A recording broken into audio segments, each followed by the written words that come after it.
चलिए जी बच्चों, अब हम करते हैं अपना अगला क्वेश्चन, क्वेश्चन नंबर 10। और ये बहुत ही बढ़िया क्वेश्चन है। इस तरीके के question examination point of view से भी बहुत इंपॉर्टेंट है। इस क्वेश्चन को ध्यान से समझिएगा। इस क्वेश्चन में हमें दिए हुए हैं दो सेट्स। लेट ए सेट दिया हुआ है, सारे रियल नंबर्स ले लो, केवल 3 हटा दो। और बी सेट दिया है, सारे रियल नंबर्स ले लो, केवल 1 हटा दो। ए सेट में सारे रियल नंबर्स ले लेने हैं 3 को छोड़ के, और बी सेट में सारे रियल नंबर्स ले लेने हैं 1 को छोड़ के। ऐसे दो सेट है A and B. Consider a function f जो ए से लेकर बी तक के जा रहा है, और उसकी डेफिनेशन है f of x is equal to x minus 2 upon x minus 3।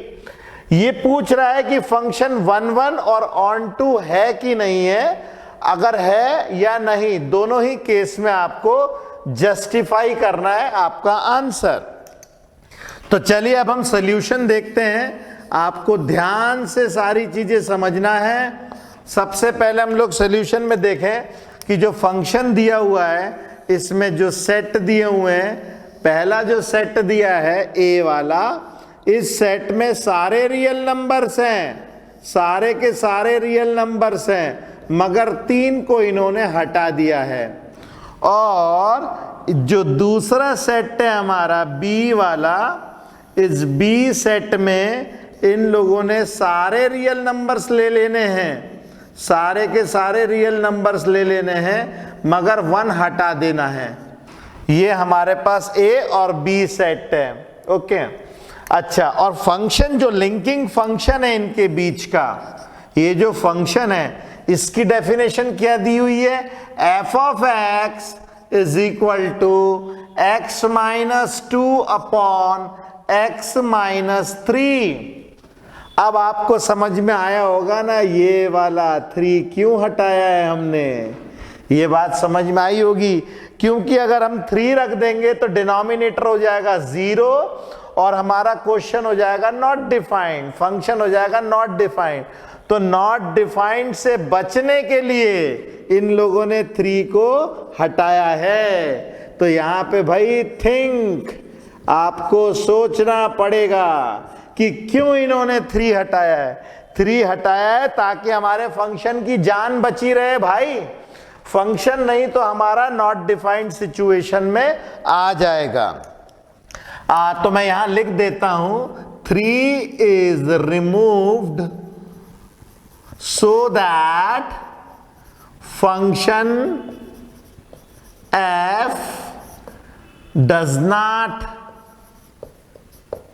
become not defined।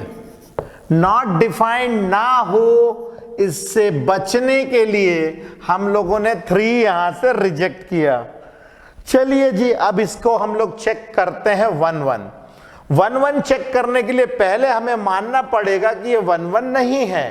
हम लोग मानते हैं, मानो ये कि फंक्शन 1 1 नहीं है, मान लेते हैं लेट फंक्शन में 2 वैल्यूज के करस्पॉन्डिंग आपको सेम आंसर मिल रहा है। x1 और x2 ऐसे 2 नंबर्स है जिसकी इमेज हमें एक ही मिल रही है।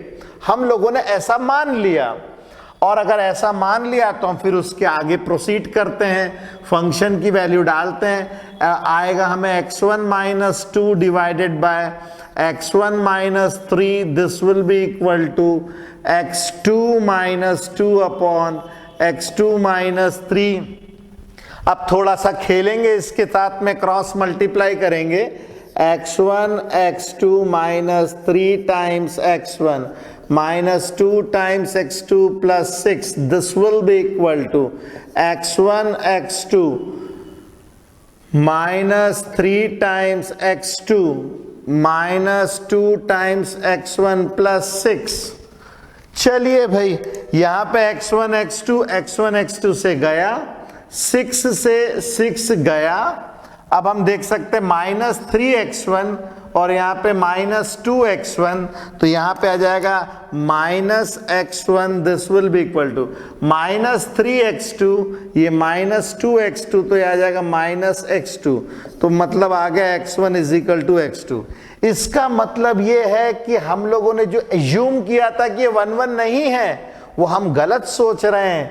ये x1 x2 एक दूसरे के ऊपर ओवरलैप कर रहे हैं, और हम यहाँ पे डिक्लेयर कर सकते हैं कि ये फंक्शन f11 है। हेंस फंक्शन f इज 1 1, ये 1 1 है।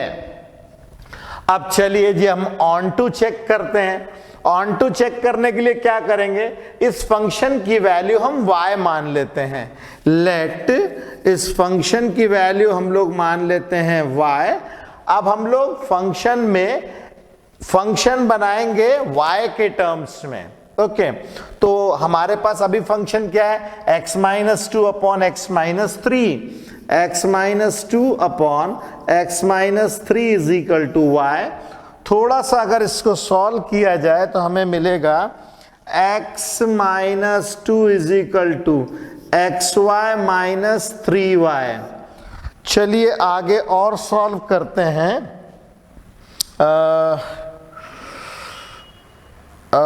3y minus 2, 3y minus 2 is equal to xy minus x, xy minus x।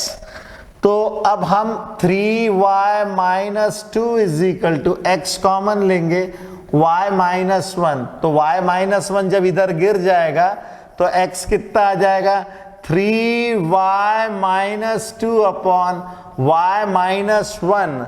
अब आपको यहां समझना पड़ेगा कि हम 1 क्यों रिजेक्ट कर रहे हैं। देखिए यहां पे 1 हम इसीलिए रिजेक्ट कर रहे हैं क्योंकि अब हम x डालने पे y तक जा रहे थे, अब हम यहां पे क्या कर रहे हैं, y डाल के x की तरफ जा रहे हैं। यहां पे हम लोग x डालने पे y मिलता था, यहां पे y डालने पे x मिलेगा। तो अब आपको समझ में आया होगा कि हम लोगों ने यहां से 1 क्यों रिजेक्ट किया है। अगर 1 रिजेक्ट नहीं करेंगे तो ये फंक्शन नॉट डिफाइंड हो जाएगा।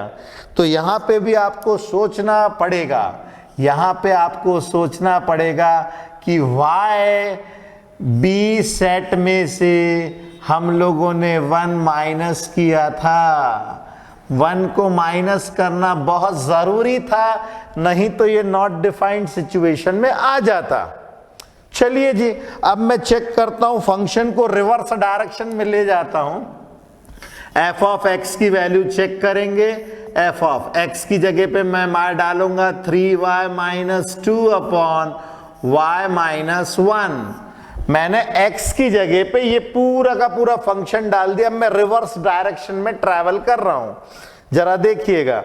तो अब मैं क्या करता हूं, फंक्शन क्या है हमारे पास, हमारे पास फंक्शन है x minus 2 upon x minus 3। तो x minus 2 upon x minus 3, x minus 2 upon x minus 3। अब मैं डाल देता हूं यहाँ पे 3y minus 2 upon y minus 1, 3y minus 2 upon y minus 1। अब थोड़ा सा सॉल्व करते हैं, इसके दोनों के डिनोमिनेटर सेम रहेंगे, कट जाएंगे। ये आ जाएगा 3y minus 2y plus 2 upon y minus 1। नीचे आएगा 3y minus 2 minus 3y plus 3 upon y minus 1। अब दोनों के डिनोमिनेटर सेम है तो ये कट गए भाई। अब ऊपर देखें, ऊपर भी 2 से 2 कट जाता है और यहाँ 3y से 3y कट जाता है। तो हमें मिलेगा 3y minus 2y, this is y upon 3 minus 2 is 1, that is y। तो आप देखिए f ऑफ x आ रहा है y के बराबर। मतलब जब हम रिवर्स डायरेक्शन में जा रहे हैं तो भी ये फंक्शन वैलिडिटी अपनी शो कर रहा है। इसका मतलब ये है कि फंक्शन जो है, फंक्शन इज ऑनटो, ये ऑनटो भी है।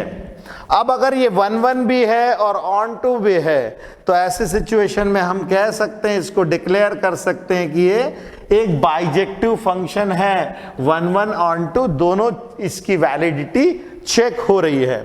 तो ये 1 1 तो यहाँ पे प्रूफ हो गया और ऑन टू जो है यहाँ पे प्रूफ हो गया। तो ये it is both 1 1 and onto. तो अपन डिक्लेयर कर सकते हैं answer, hence function f is both, ये 1 1 भी है एंड ऑन टू भी है, ये दोनों है। ओके, तो देखिए कितने आसानी से क्वेश्चन होते हैं, बस आपको ध्यान से करना है।